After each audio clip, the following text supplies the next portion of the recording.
minute. I mean, it was the second half, really, that produced very little in terms of goal-mouth action. Did City deserve the 3 points in the end? They had some chances. McAtee had a couple, didn't he? I thought when he gets in around the box, he's very creative. He looks like always scoring. But I thought the way they set up, with all the central midfield players, it looked like it was a control thing. But they didn't really have anybody at the top of the pitch to score. Only really when Doku came on in that injection of pace. But that probably also came from a mistake from Disasi. Where he just gambles. That late in the game, if you've got managers like Unai Emery or Pep or Sir Alex, you cannot make that mistake because he won't forgive you for it. This could cost you the Champions League. Yeah. And if you're Disasi, just let Doku stay in front of you. Look, he knows where the ball's going. He just tries to toe poke it away that you just can't, Manish. You just can't. And Doku's so quick. I tell you what, though, Tim, the ball in between Torres and Martinez is amazing. But just there, you just can't. Just stay in front of him, and there's no trouble. He's got a lot to do from this angle, but what a pass, world class. And he comes into the back post and finishes it brilliantly from a very tight angle. But Owen's absolutely right. Disasi just can't fish there. He makes them errors time and time again. I can't believe Unai Emery has put him onto the pitch so late on. You know what it felt like to me? After the hour mark, it felt like Villa were making more effort from the bench to try and win the game.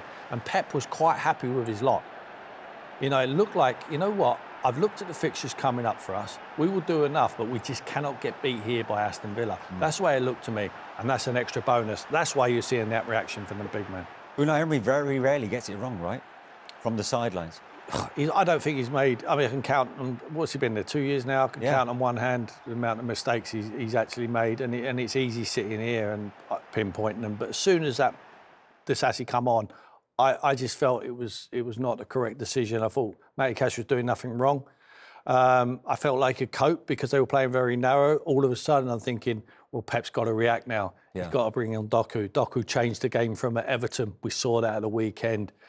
And he can perform. He can be that shining light from the bench. And he done it again today. But Disasi just makes that. He just fishes for the ball there, and he just runs past him as if he's not there. But we say still got a lot to do. Yeah. Outstanding pass to the back post and a good finish from Nunes. See, ironically, how you highlighted the fact that he had so many tens playing in midfield at Manchester City without any specialist wingers, and he's got so many to call upon. But it is Doku in the end who makes a massive difference. Yeah, but he's done that for a reason, because I think he wants a little bit of control in these latter games. He said, we're not going to have the width, everybody's going to come inside.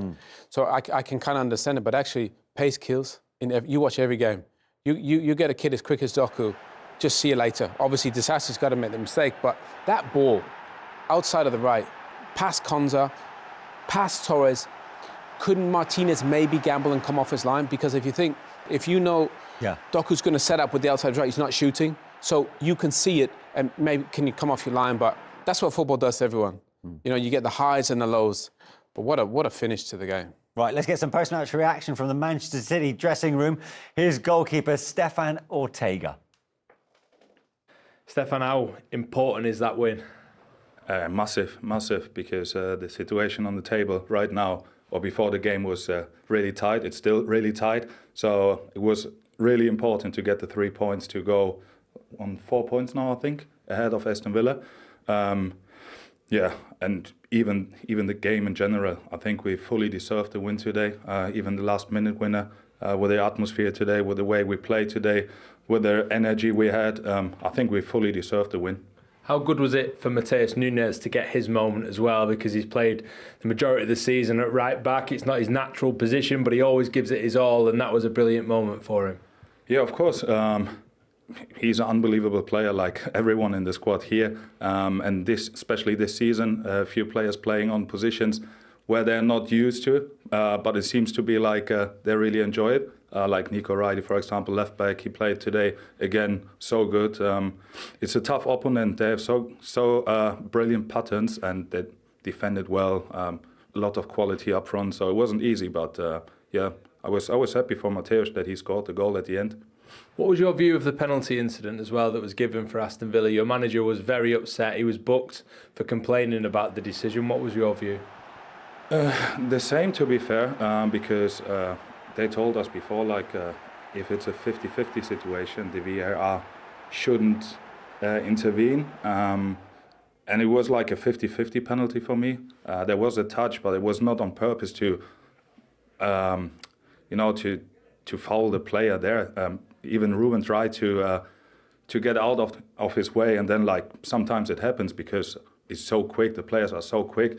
And it wasn't not a wrong decision. It was just like the VAR for me shouldn't intervene in this situation. To finish the game overall that way, how much of a boost does that give you heading to Wembley at the weekend? I hope a lot. This season is really tough, but especially now in the last weeks after Bournemouth in the FA Cup, we started to get the energy back and we play good. Everyone is playing good. We get almost every player back. Now you can see a bit like what we can do. The old City are back. No, not the old City, but the target is to finish the season best as possible. It's try to go to the next final in FA Cup and qualify for Champions League. Thanks, Stefan. Well done. A couple of good points made by Stefan Ortega about his teammates and match winner in the end, Matheus Nunes, who, let's not forget, by the way, his first Premier League goal for the club. I mean, that could be one of the most priceless, right, this campaign? Yeah, and to be fair, he's a central midfield player. Yeah. But his greatest attribute, I would say, is his athleticism. And that's why he's playing in the fullback position, because he can get up and down. He's a good crosser of the ball. And the only reason he scores this goal is because of his athleticism. From that right-back position, he has anticipation to see that Doku's going to come in and cross it. And you've got to remember, from right-back to get all the way across there to score that takes a lot of effort minute. and a lot of reading of the game as well. So credit Nunes. I mean, he did fantastic. He did it at the weekend, didn't he? He got down for the assist for O'Reilly. I mean, two fullbacks just link up together. So they do push him on. He's absolutely right. I mean, his greatest attribute is his physicality. He can get up and down. He's a big size, you know. And I don't think he's a fantastic Man City player in the midfield area. I don't think he is. I think that if he's going to play on a regular basis, like we've seen this year, it would have to be just on that one lane there on the outside, as a right back. Yeah. I think that suits him. It's a heartbreaking way for Aston Villa, of course, to lose the game at the Etihad and ends their 5-match winning run in the Premier League. So what does their head coach make of it all? Here's Unai Emery. Unai, losing so late in a game has to be a real sickener. How do you react to that? Good evening. We tried. We compete very well, and when they scored the first goal so quick, we reacted fantastic, and we draw. And then they were dominating, but we had as well our chances to score, and we compete as well defensively very well. And we wanted to win, and we were as well trying to use fresh players to try to add their energy. But of course, they did the same, some change as well, helping them. And at the end, when we were more or less feeling comfortable, even defensively, but feeling comfortable, and we could sometimes even to get their box. They scored the goal in the extra time and accept it, and I keep going. It's the second time in a week, last Tuesday against Paris Saint-Germain, where your team have played really, really well and ended ultimately disappointed. What will that do for your team's confidence? Keep going. We can't waste time now thinking in it. Analyze, try to be very, very focused in the analysis about everything we did, better or worse, and keep going. And we are now in semi-final on Saturday, and the league, we are going to play Premier League after 10 days against Fulham at home, and keep going. I know Ollie Watkins spoke publicly about telling you he was fuming to be on the bench. What was his reaction when you named your team today? It was our conversation. He told it, but like a good conversation between us. But it was last week, and now keep going and keep playing and keep training. The big games keep on coming for you. You've got a massive one this weekend at Wembley Stadium. How much are you looking forward to that one personally? 100%. Looking forward to play with our supporters there in London, the semi-final, and enjoy it. Best of luck. Thank you for talking to us. Thank you. Okay. Thank you. Let's not forget, that's now 15 straight league defeats for Aston Villa at the Etihad Stadium, just when it looked like, heading into injury time, that they'd almost put paid to that wretched losing run. But it wasn't to be, Tim. What did you make of what Unai said there? First of all, I congratulate him for the way he just looks so calm there, doesn't he? I mean, I know he's devastated. I'm telling you, it feels like he's been punched in the stomach constantly. You know, when you concede that late, I mean, someone's just ripped your heart out. I mean, you feel like devastated. And it means so much. You know, it's a huge game of football. And he says good evening. I mean, he's so polite and he's very calm and collected with his answers. It's just experience that gives you that. He's just a magnificent man and a wonderful manager at that football club. Is that the hardest part of being a manager? That happened to do an interview after that game? Absolutely. To lose that late on, I mean, the worst case scenario would be they take a draw away from the Etienne and they go from there. We see on them games, they've got tough games left. You see, you'd have to say they're outsiders now, with the FA Cup coming at the weekend as well. Little distraction in their way. They have to be outsiders to qualify for the top 5 now. But he takes it so well, and like he says, that's all you can do. You dust yourself down. But in the cold light of day, you would give the answers like he gives there. But it's a credit to the man that he comes out, straight after, we just 5 or 6 minutes after the final whistle. Devastating last few minutes of the game. He's got so much composure and so much class. Do you think the exertions against PSG and Newcastle possibly contributed to it tonight or not? No, I don't think so. I don't think we can blame that. I don't think it was just a poor error of judgment from the substitute right back who comes onto the pitch. Other than that, it's a stalemate, and they probably would have took that. But I thought they made every effort to try and go and win that football match today, Aston Villa, even more so than Man City did. And City still had some. They bring on Doku, but I think that was triggered by the fact that Unai had brought on Disasi on the right back area, and Pep straight away smelt the blood. He knew he could exploit that. Do you agree with that, Owen? Was Unai Emery trying to be more proactive in trying to claim the points instead of Pep? Well, at 75 minutes, yeah, but he brought Disasi on at 60, I think. And Tim made a really good point before about Cash. Cash was comfortable. Matty Cash was comfortable right back, so he didn't really need to change. If anything, it gives you more attacking. So at 60, he brought on Disasi, and then at 74, I think he brought on Watkins and Asensio. And at that point, I think he thought, OK, I can win the game here. But you still worry about that matchup, maybe, Disasi, Doku. If he comes on, I think if Jack comes on, because he's not as quick, I don't think it's as big an issue. But if Doku comes on there where he plays, that could be a bit of an issue. So I'm not sure why he made that change. Yeah. With Disasi, but obviously you make calls and you think it's going to work. But I think at 74 minutes, once he brought on Asensio and Watkins, he thought, I might be able to win this. Yeah. Let's have a look at the run-in then for all of the sides in contention for this top 5 finish this season, of course. So we've got 3 who are looking to make and stake a claim come the end of the season. Now, you look at Manchester City, they're actually facing 2 sides, well, one side in Southampton, who are already relegated. Wolves are on a decent run of form. Bournemouth and Fulham, I mean, they're in pole position, Manchester City. City are making it, that's just them say done. That, yeah. So what about the others? Forest and Chelsea, in fact, before the weekend, you thought were slipping off the pace. They both picked up valuable wins just to further stake their claim. The one, I think, obviously, Forest have great fixtures in a good position. The only fixture I'd look at right at the bottom, that Chelsea one at home. That's the one. Chelsea Forest. Yeah, Chelsea Forest. That's a decider, obviously. And then you look across at 5th in Newcastle. Ipswich will win that. And then Brighton away, Chelsea, Arsenal. 3 really hard games. So there's going to be a massive swing in here, too. Yeah. You just got to get lucky. I mean, let's look at 7th place at the moment, 57 points, Aston Villa. We just saw a devastating result this evening.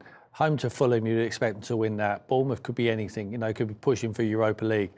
And then you've got Tottenham and Man United. Now, these teams, they could both be in the Europa League final. So Unai Emery would be hoping they are. Because if they are, then they've got their eyes on a bigger prize than just winning that football match. So they might shuffle their pack and gives them an advantage then to the Aston Villa squad. The one thing you would say is, Manish, City have the easiest run. Chelsea have the hardest. The Everton game is their first one, but then Liverpool, Newcastle, United, Forest away. That, they're the hardest fixtures, I think, for Chelsea. That's why I don't see Chelsea making it just based on the fixtures. Do we need to chuck in the FA Cup semi-finals coming up? Yeah. As an because added distraction, perhaps? Well, there's a few of them who could be in the FA Cup final, isn't there? Yeah. So obviously they have other priorities rather than the Premier League. I mean, if City manage to reach the FA Cup final, that last game against Fulham might not be as important because they might already be there, already qualified. So, I don't know. I just think it's really difficult. I agree with Owen. I think Chelsea might struggle and Nottingham Forest, I'm going to say. I know it was a huge result last night, but I just think Nottingham Forest might struggle and Newcastle might pick up some results in Aston Villa. Owen, did you did you just say to me you think tonight's 3 points makes all the difference and that City virtually done or not yet? No, I meant looking at those fixtures. Fine, okay. So you can only you go off who you're going to play. If they had the fixtures at Chelsea, I'd say no, because they're not as stable as they once were. But if you look at who they're going to play, City, off the back of that 3 points, I'd say that 4 games they'll finish that off. But Villa are on the outside looking in. They still have a chance, don't they? Oh, yeah. Oh, they've all got a chance, all them teams. But it would have been, I mean, so much better for them if another team like City have got an extra 2 points there tonight, or 3 points, and got away from them. You know, so it's devastating there tonight. It was a cup final. Pep said it before, and he's absolutely right. It was a 6-pointer there, and they've lost it. You know, if they was to take a point out of that game, you know, away from home, it'd give them the boost, give them the confidence. But you know, I think the FA Cup could play a big part in it, because not only you've got semi-finals, also the final at the end. You know, they can't all be out of it. So I still think Villa are there, and I say that on the basis that they have got a top-class manager and they've got a wonderful squad of players, and they can shuffle the pack around and try and get maximum points. But it's going to be very difficult for any team who qualifies, and it shouldn't be easy, should it? You know, it's qualifying for the Champions League, so we don't expect it to be easy. No one said it would be. No. How hard will it be for the Villa players to pick themselves up after losing in the way that they did today? Yeah, Tim's right. That's the worst thing, you know, as a player, especially at the end. I thought it was a pretty even game. And they probably, Marcus had a good chance. You know, he went round the keeper and he just scuffed it wide. So if it went their way, they probably could have won the game as well. But I think to finish this season, it'd be really cool to see not Watkins or Rashford. Maybe just play them both. Do you mean? But they have, you know, Tim made a good point. They have such a big squad and they have so many players. If anything, they're almost over-rotating. Settle on the guys that you think are going to get you into the Champions League, because if they're not in the Champions League, their squad looks completely different. Do you think he knows his best team? I think in one-off final he wouldn't care, but I think right now he's trying to accommodate everyone. You've got to remember, if some of those boys he'll want to stay for next season that are on loan. So if he doesn't play them, they're not going to stay. So the ones that have longer-term contract, they're probably easier to leave out, I think. Yeah. And if he's made his mind out about some of them, Owen, he won't play them anyway.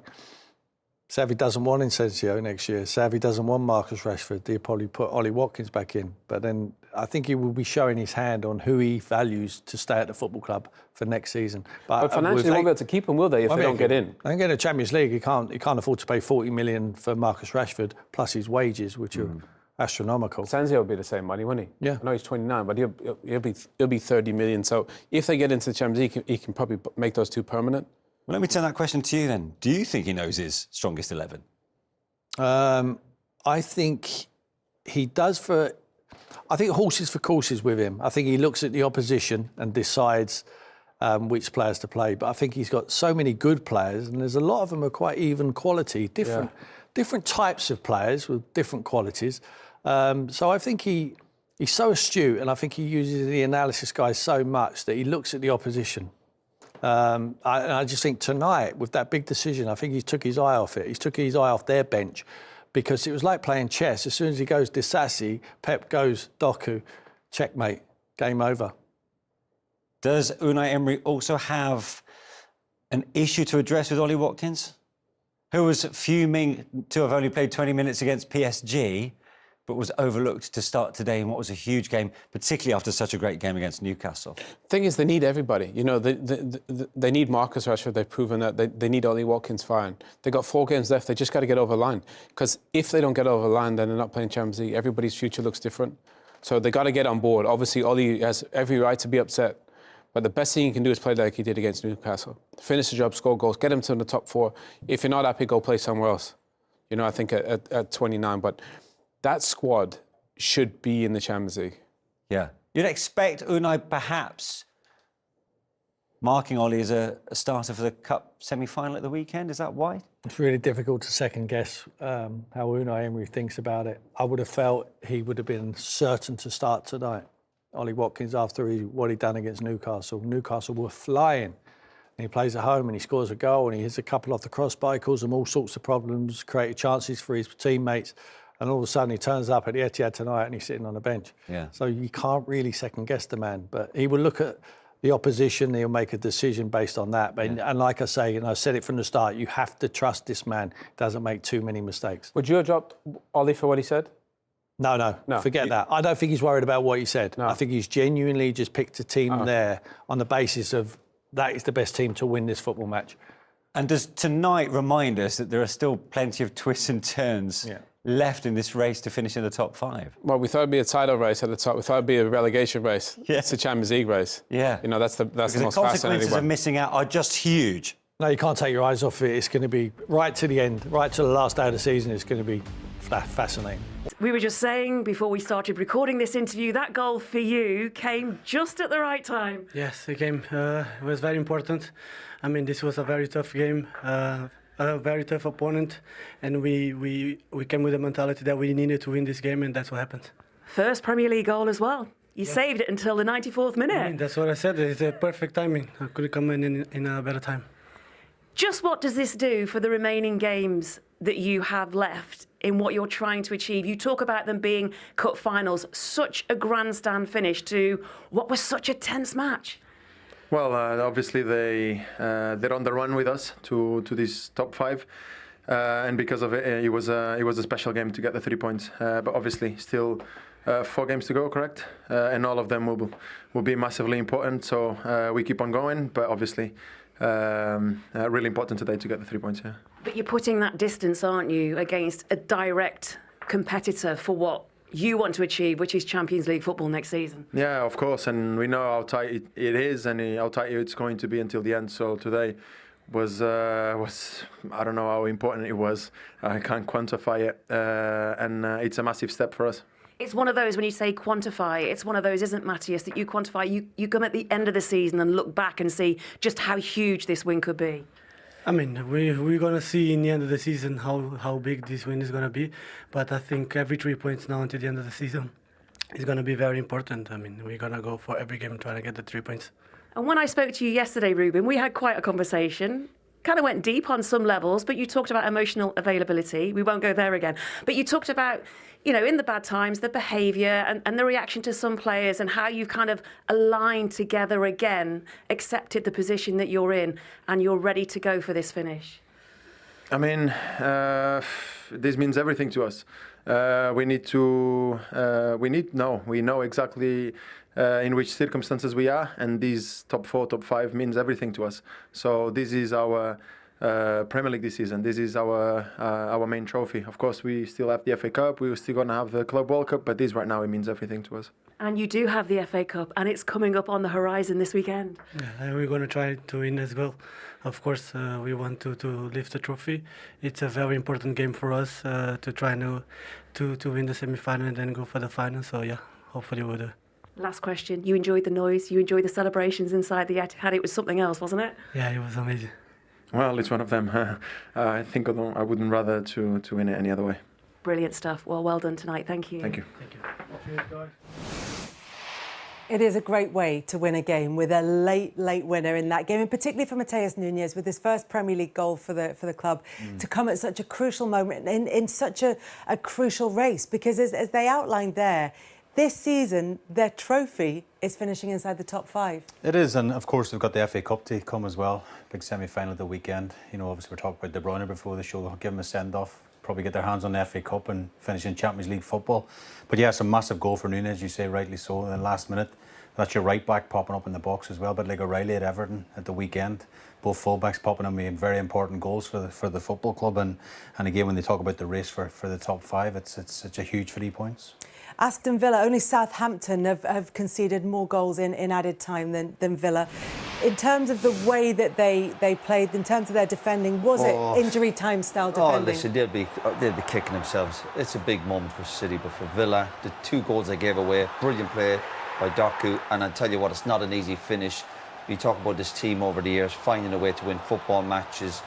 Absolute show one for Villa. What a brilliant delivery. Yeah, Villa will be disappointed with their defending, decision-making here, players lunging in. Then obviously you don't mind when a player sometimes makes a mistake in terms of decision-making coming off the bench, but then you're just hoping somebody will come across and help him.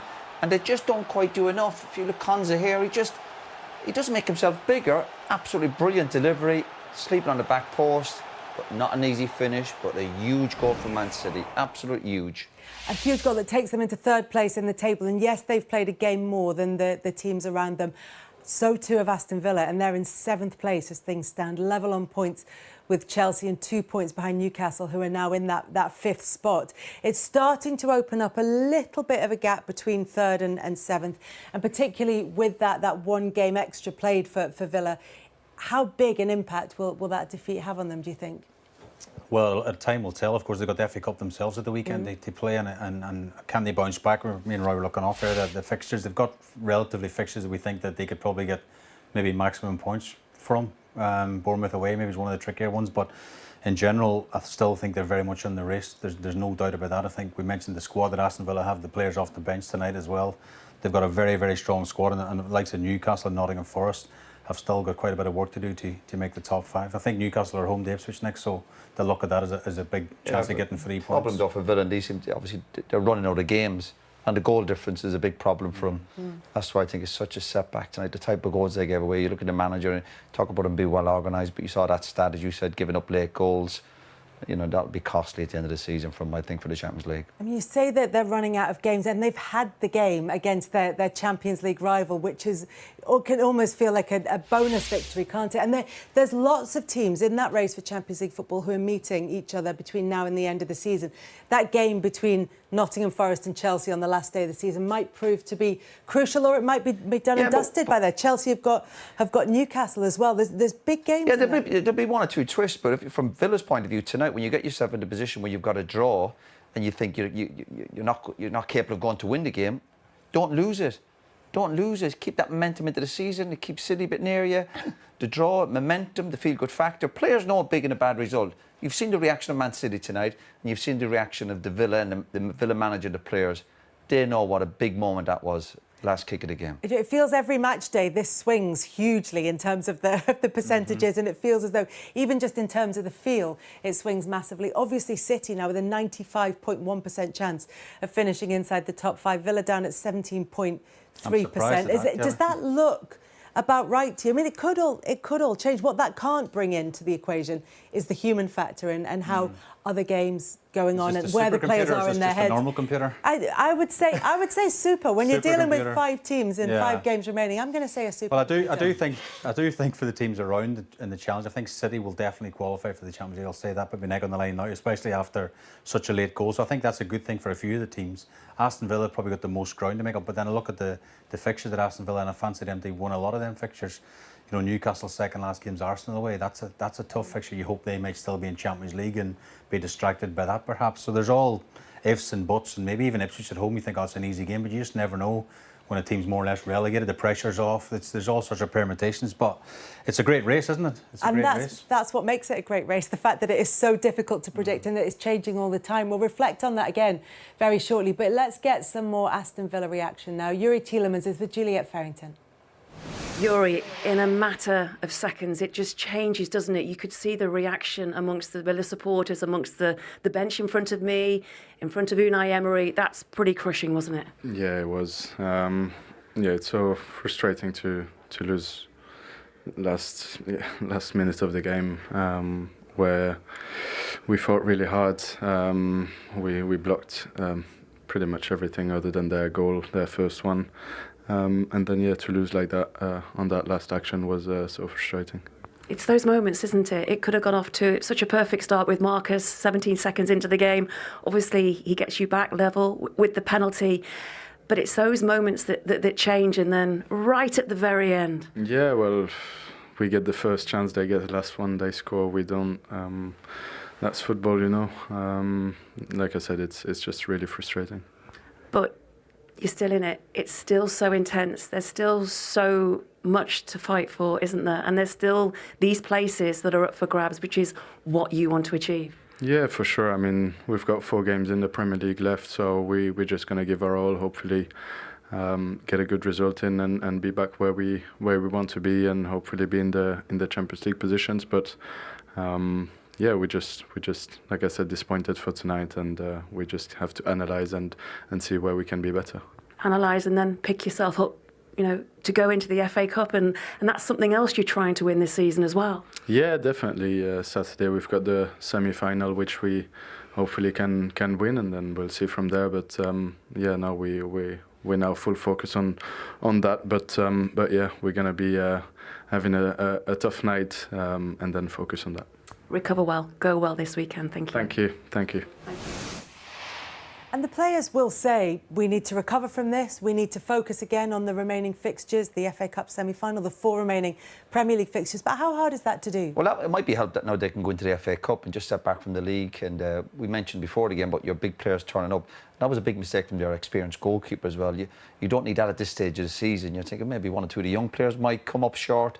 But when you look at your spine of your team, your rock-solid players who've been there and done it, for the opening goal, for the first goal, sorry, you don't need them big mistakes. But Villa are a decent group, and this is where they'll step. They'll recover from it. But this is the opening goal, and we talk about poor defending again from Villa. Players just not quite doing their jobs. Come down to his weaker foot.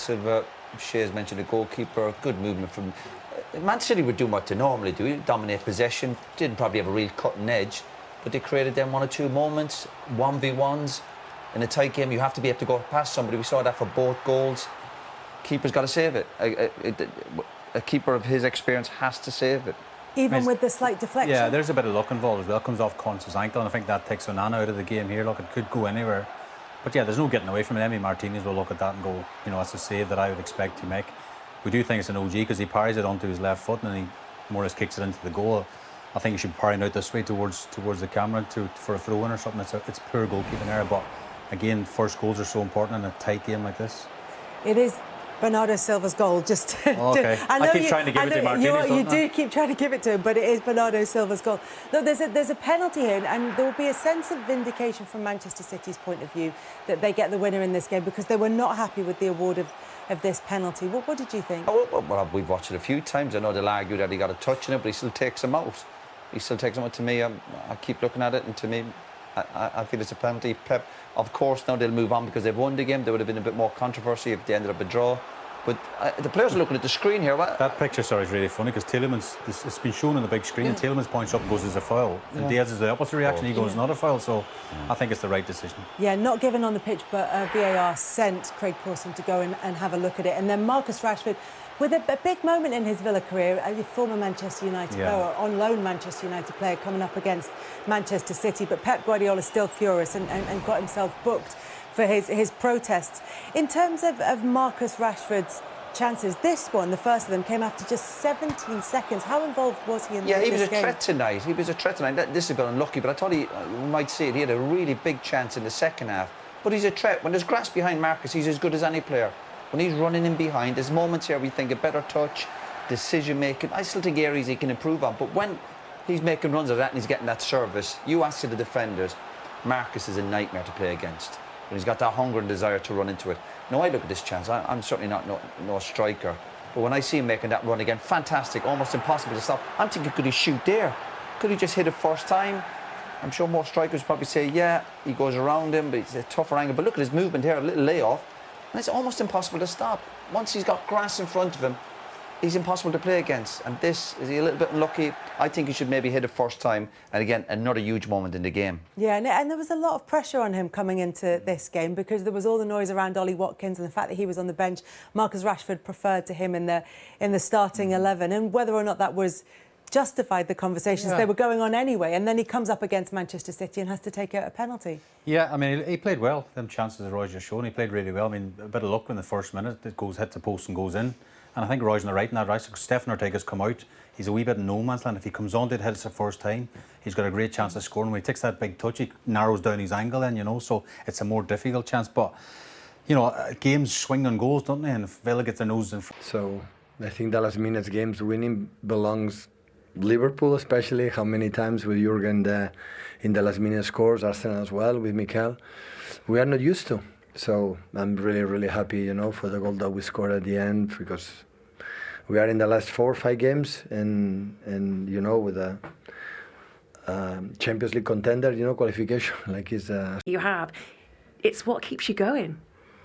Yeah, it had to do. So the team fought a lot. So the performance was really, really good in all departments. It's a team like they can play, they can run, and how they associate each other. So it's a fantastic team. And to do it. I know you don't look back and think it hasn't been the season you want it to. To do it. I know you don't look back and think it hasn't been the season you want it to, but all the players now have accepted that, and it's clear they've accepted that, and they are going and they are driving forward to what can be achieved. When you look at it, do you think this could be a real special season, bearing in mind you've got the FA Cup? Nottingham Forest or qualification for the Champions League. So the reality is that. So what make you feel the season is good is the Premier League, not the Champions League, not the FA Cups. It's the consistency in the Champions League. And in the Premier League, we have not been. But it happened, and sometimes you have bad seasons for many reasons. Liverpool was already champion, will be champion, and Arsenal, what can I say? But look, the other ones, Chelsea, Aston Villa, Newcastle, ourselves, and Nottingham Forest now come up. So that's the reason that everybody knows. But he tried to, until the end, that everybody knows. But he tried to, until the end, to try to avoid the damage. And of course you can qualify for the Champions League because look the team. So Liverpool was already champion. So Liverpool was already champion, will be champion, and Arsenal. What can I say? But look the other ones, Chelsea, Aston Villa, Newcastle, ourselves, and Nottingham Forest now come up. So the level of that teams is outstanding. So that's why always made this step to go there is literally important. This step to go there is literally important. Okay. Very quickly, but you have the semi-final this weekend, an opportunity to go to the FA Cup final. You have this great opportunity now to play in Champions League football next season, which is what you wanted it to be. But you've just spoken about the feeling and having it back, and how important is it to have that feeling back for this stage of the season with the remaining games to go? No, since the Bournemouth game in FA Cup, the team changed.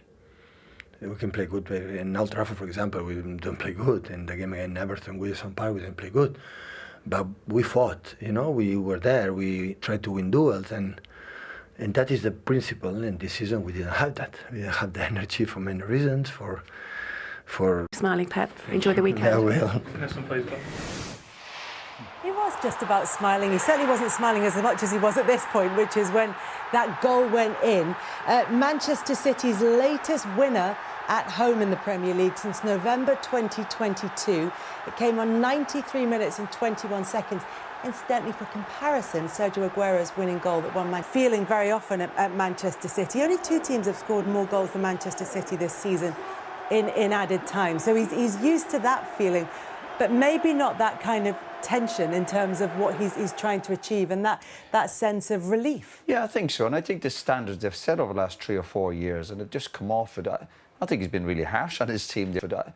I think he's been really harsh on his team there with his comments in. It's not been, obviously not been consistent. To drop off kind of does look back, but if you step back, and I'm sure Pep will with his staff, come this summer, look at the bigger picture and go, considering all the setbacks and disappointments we had, even missing Haaland tonight, this group of players have dug in.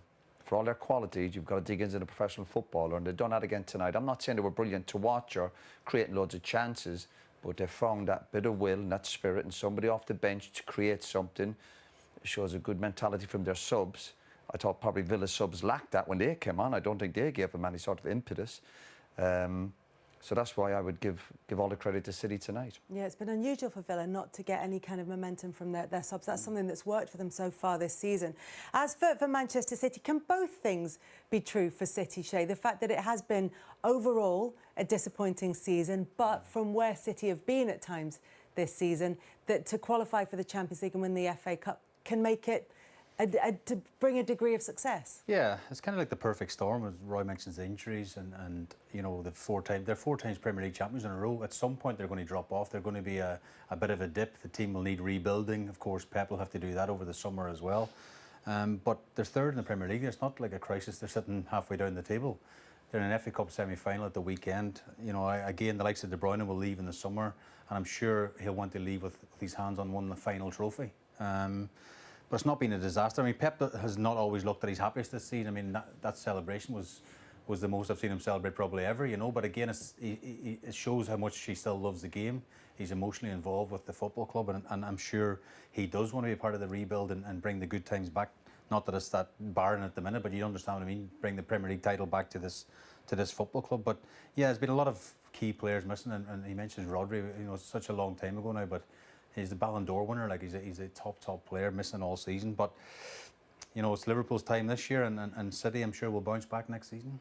Yeah, Pep Guardiola said he's not too used to celebrating late winners for Manchester City. Unai Emery, though, and Aston Villa are used to conceding late goals. Only Southampton have conceded more goals in added time than Villa. This time, they've gone down 2-1 at the hands of Manchester City. Here is Unai Emery with Juliet Farrington. Unai, so close to a point. I saw your reaction when Manchester City scored their match-winning goal. You looked crushed, and you knew the impact of what that goal has done. Good evening. We can't waste time.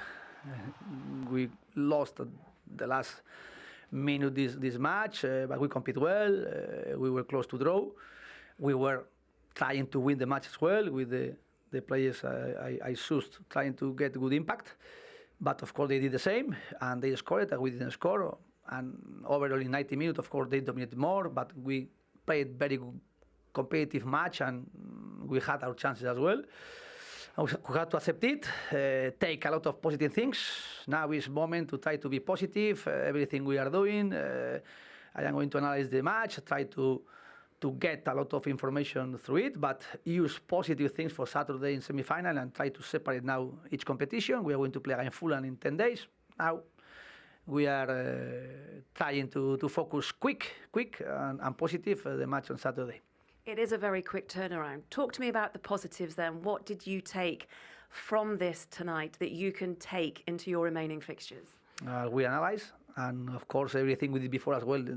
We got a lot of positive information about everything, tactically, individually, and try to get full energy, positive energy for Saturday.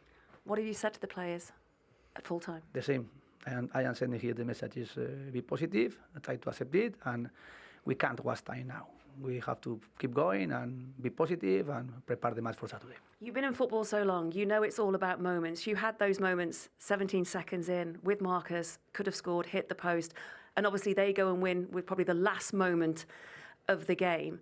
It's so intense, these Champions League places, these European places which you want to be competing in next season. You still have every chance of getting where you want to be. Of course, we are playing in this level, and we want to try to keep the level we are achieving last year, 2 years ago, this year, and try to be very, very demanding in our way, how we can build as a stronger structure in everything. And today we play, we compete. I am so happy with the play, how they did. We lost, of course. I am disappointed, but I can't waste time. You can't waste time. Can this drive your players even further and get even more out of them in these remaining fixtures? Tomorrow rest, day off, and Thursday, Friday, positive and work hard to prepare the match against Crystal Palace. Will you rest? Yes, I will rest tomorrow, yes, a little bit. Well, enjoy your rest and good luck this weekend. Thank you, Unai. Thank you so much. Thank you. Okay, thank you. I'm not sure a manager ever rests, but there we go. Unai Emery will take tomorrow off, he says, and then try to come back and be positive and analyse the game. If they are going to try and take the positives from this performance, what will they be looking at? Well, they're all lessons to learn in terms of going on to the next level. We spoke how they improved from last year with a bigger, stronger squad. But then when the club came up against City, particularly tonight, you're looking, there's still a bit to go. Even when it was tight towards the end, City found a way, a lot more experience in terms of winning bigger games. But he's a smart guy. He's an experienced manager. He was spot on there. Rest tomorrow, recover, get their energy levels up for Saturday. And they'll obviously be competing on Saturday. Palace have a game tomorrow night. I'm sure they'll make changes. But it's all about any setback in football, it's your reaction. And this manager over the years, anytime he's had a setback, has always reacted well. And I fully expect this Villa group of players to be ready for Saturday. Can they use the disappointment to fuel that reaction? Yeah, I think they've got to clear their heads first. I think he's right. Give them the day off tomorrow. You know, relax, recover. Sometimes a mental break's as good as anything, Kelly, really is in football, especially when you concede such a late goal. But again, it's the semi-final of the FA Cup at the weekend. It's a perfect game to bounce back from at Wembley. What more can you ask for? And again, you'd probably go into that game, you think against Palace, they're going to be favourites. So it's a great game to bounce back from. And again, it's not a time of the season to analyse too much or criticise too much. You've got 4 games left in the Premier League. You've got the FA Cup semi-final. Focus on the next game, and it's important.